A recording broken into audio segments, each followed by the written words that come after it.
Sherrone, I guess 10 games in, what's the juxtaposition between evaluating a team that's 8-2 and also 10 games with a lot of self-inflicted errors as well? Yeah, I mean, first of all, like you said, we're 8-2. All our goals are in front of us. We're playing for a lot. You know, you're playing meaningful football in November, which is what you ask for as a football coach, as a college football player, just any player in general in this game.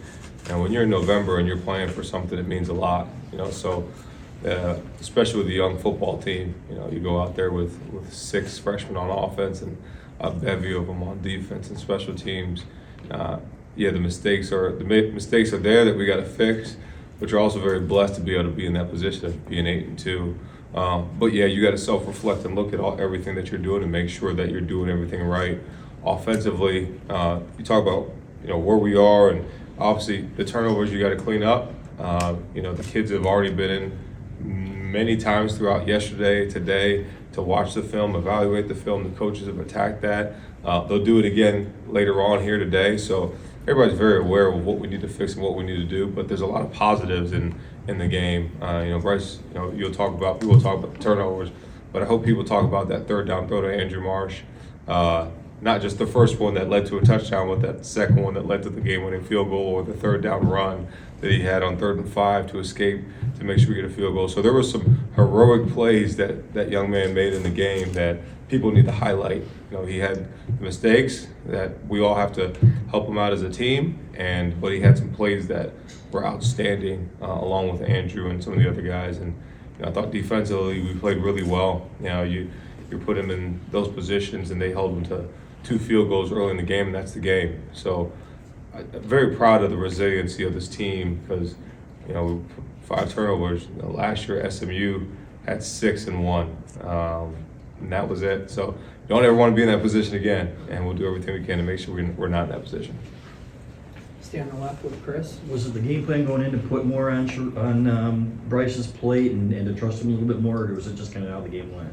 He just saw it really well. Mm-hmm. There's things that, as you went through the bye week, you just saw him progress, and just felt like, man, he'd be in a great position, and he was, and he made a lot of great throws, made a lot of great plays, and we did a little bit more with him. We did some things that we've already done, we just formatted a little different, and the way that they played allowed for some different looks and some different things to happen. So that was a big piece of it too. Bryce seemed like he was a lot more comfortable in the pass protection and even looked like maybe he had a little bit more responsibility. How did you kind of work with him in terms of that in the bye week, and where is he kind of as far as that is concerned? Yeah, he's great. He just continues to again, playing football, getting used to it, playing speed in the Big Ten.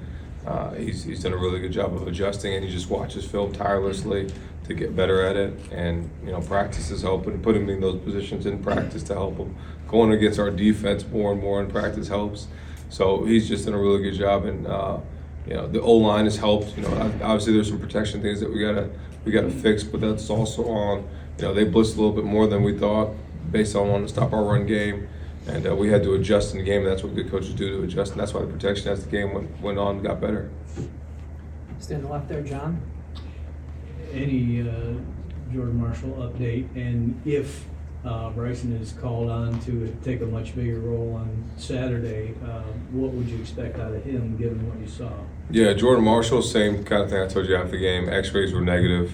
Feel good about where he's at, but we'll see. We'll take it day by day and see where he's at. But if Bryson has to be the guy, I feel very comfortable with him. He's explosive. He's probably faster than Jordan. Right out is strong, but maybe he's a strong kid for how built he is. He's about 5'11", 6 foot, 210, 215. He's got bursts, probably right below Justice in the speed, but maybe right at that and can get there.